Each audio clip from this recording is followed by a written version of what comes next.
Gandhi power में है, उसको लेकर भी उन्होंने यही बात। राहुल गांधी जी विपक्ष के नेता हैं। इस तरह की गैर जिम्मेदारना, शर्मिंदगी भरा टिप्पणी एक संवैधानिक संस्था पर कर रहे हैं। इसकी हम बहुत ही भर्त्सना करते हैं। ये राहुल गांधी की खीज है, उनका गुस्सा है, क्योंकि हिंदुस्तान की जनता वोट क्यों नहीं देती। और राहुल गांधी आपके इस चाल चरित्र और आचरण पर देश जनता आपको और नहीं वोट देगी। और चिल्लाइए, लेकिन आप क्या बेशर्मी की सारी पराकाष्ठा पार कर गए हैं? क्या इलेक्शन कमीशन को फ्रॉड कर रहे हैं? और 14 से मोदी जी बार बार जीत रहे हैं, उसको भी आप फ्रॉड कह रहे हैं? क्या मतलब है इसका?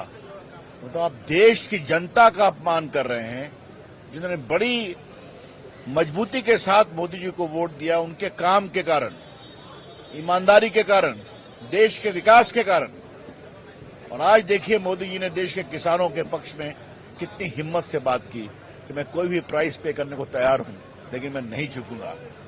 राहुल गांधी जी एक तरफ यह नेतृत्व है और एक आपका है, रोज गाली पढ़ते हैं। सुप्रीम कोर्ट ने भी आप पर टिप्पणी की, एक बार नहीं 3 बार की, फिर भी आप समझते नहीं हैं। हिंदुस्तान भर घूमते रहते हैं डिफेमेशन में बेल लेने के लिए, और किसी को फ्रॉड बोलते हैं। इससे बड़ा गैर जिम्मेदार ना। आई condemn mister Rahul Gandhi utterances in the most strongest manner. He is irresponsible and does not know what to speak even about constitutional bodies. Sir, उन्होंने ये भी कहा कि महाराष्ट्र के इलेक्शंस में ये चीज कंफर्म कर दी है कि किस तरीके से चोरी एक तरीके से की गई है। चुनाव आयोग में गए ना, उन्हें जवाब दिया कि नहीं दिया?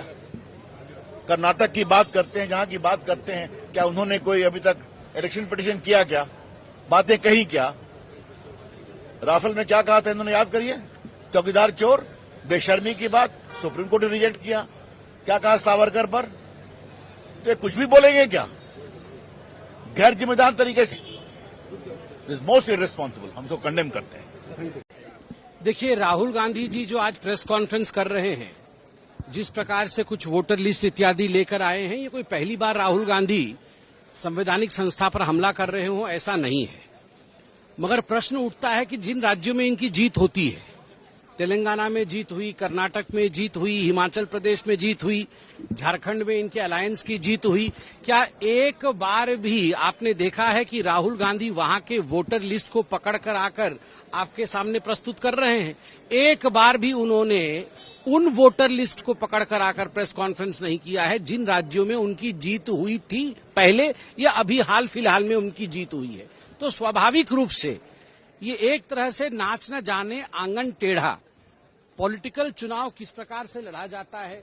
लोगों में उनकी पैठ नहीं है, लोगों में माननीय मोदी जी के प्रति एक प्यार का भाव है, क्योंकि उन्होंने अच्छा काम किया है, तो स्वाभाविक रूप से लोग वोट देते हैं। मैं तो आज राहुल जी से पूछना चाहूंगा, आप इतने प्रिपरेशन के साथ आए थे, तो अपने ही अलायंस के बड़े नेता तेजस्वी यादव जी के भी तो 2 वोटर आईडी कार्ड थे, वो भी दोनों वोटर आईडी कार्ड लेकर आते कि दोनों वोटर आईडी कार्ड थे, देखो जी एक कट गया है कि एक बचा हुआ है। उस पर तो कोई कमेंट नहीं किया है।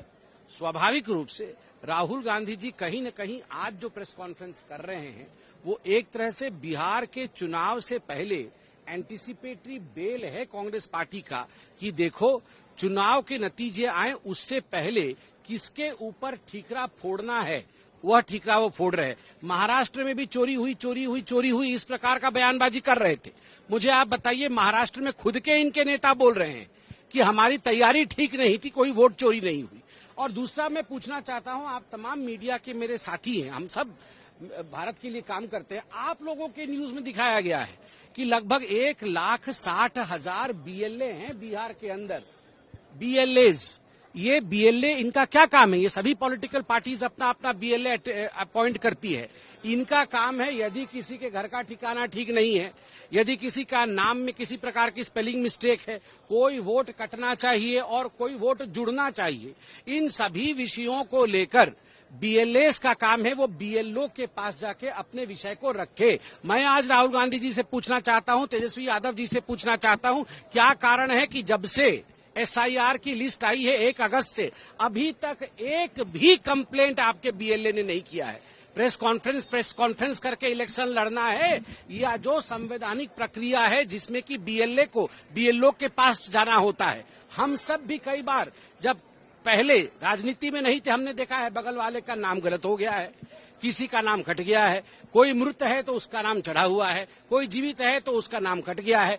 तो बीएलए जाते थे, बीएलओ को कंप्लेन करते थे, नाम कटवाते थे या नाम जुड़वाते थे। इस प्रकार से राजनीति होती है, इस प्रकार से जमीन की समझ होती है। केवल ये प्रोफेसर के पाती या हार्वर्ड की तरह आके यहाँ पर ऐसे ऐसे करके दिखाने से ये राजनीति नहीं है। हार्ड वर्क करिए, ये हार्वर्ड की तरह प्रेस कॉन्फ्रेंस करने से कुछ नहीं। लेकिन राहुल गांधी जी ने जो कुछ आज अपनी प्रेस कॉन्फ्रेंस में जो कहा, जितना सीमित हिस्सा मैं देख पाया पार्लियामेंट से बाहर निकलते निकलते, वो चुनाव आयोग के इस विषय को जो उन्होंने प्रारंभ किया है पूरे देश भर के लिए, चौथी बार स्पेशल इंटेंसिव रिव्यू, उसकी आवश्यकता को और अधिक प्रमाणित भी करता है और पुख्ता भी करता है। सर, ये भी उन्होंने कहा कि क्रिमिनल कॉन्स्पिरेसी हो रही है जो वोटिंग है, इस पे कैसा? देखिए, राहुल गांधी जी का हर बयान, जिस तरह से सुप्रीम कोर्ट ने उनको इतनी बार जो है लताड़ दिया, मुझे लगता है वो एक और संवैधानिक संस्था के ऊपर इस तरह की टिप्पणी करके अपने लिए एक और